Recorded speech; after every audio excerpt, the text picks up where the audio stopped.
In well-meaning attempts to boost our confidence ahead of challenging moments, people often try to draw our attention to our strengths, our intelligence, our competence, our experience. But this can, curiously, have some awkward consequences. There's a type of underconfidence that arises specifically when we grow too attached to our own dignity and become anxious around any situation that might seem to threaten it. We hold back from challenges in which there's any risk of ending up looking ridiculous, which comprises, of course, almost all the most interesting situations. In a foreign city, we might grow reluctant to ask anyone to guide us to the nice bars because they might think us an ignorant, pitiable, lost tourist. We might long to kiss someone but never let on out of a fear that they could dismiss us as a predatory loser. Or at work, we don't apply for a promotion in case the senior management deems us delusionally arrogant. In a concerted bid never to look foolish, we don't venture very far from our cocoon, and thereby, from time to time at least, miss out on the best opportunities of our lives. At the heart of our underconfidence is a skewed picture of how dignified it is normal for a person to be. We imagine that it might be possible, after a certain age, to place ourselves beyond mockery. We trust that it's an option to lead a good life without regularly making a complete idiot of ourselves. One of the most charming books ever written in early modern Europe is called In Praise of Folly by the Dutch scholar and philosopher Erasmus. In its pages, Erasmus advances a hugely liberating argument. In a warm tone, he reminds us that everyone, however important and learned they might be, is a fool. No one is spared, not even the author.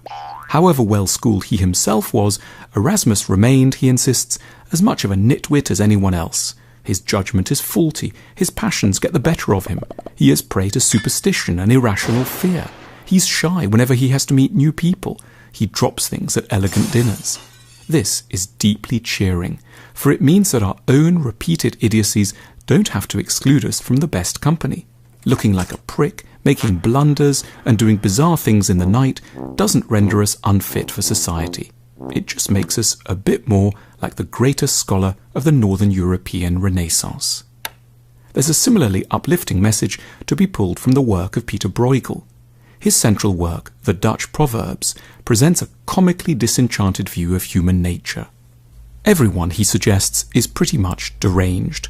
Here's a man throwing his money into the river. There's a soldier squatting on the fire and burning his trousers. Someone is intently bashing his head against a brick wall. Someone else is biting a pillar. Importantly, the painting is not an attack on just a few unusually awful people. It's a picture of parts of all of us. Bruegel and Erasmus's work proposes that the way to greater confidence isn't to reassure ourselves of our own dignity. It's to grow at peace with the inevitable nature of our ridiculousness. We are idiots now, we've been idiots in the past, and we will be idiots again in the future. And that's okay. There aren't any other available options for human beings to be. Once we learn to see ourselves as already and by nature foolish, it really doesn't matter so much if we do one more thing that might make us look a bit stupid. The person we try to kiss could indeed think us ridiculous. The individual we ask directions from in a foreign city might regard us with contempt. But if these people did so, it wouldn't be news to us. They'd only be confirming what we'd already gracefully accepted in our hearts long ago, that we, like them and every other person on the earth, are a nitwit. The risk of trying and failing would have its sting substantially removed.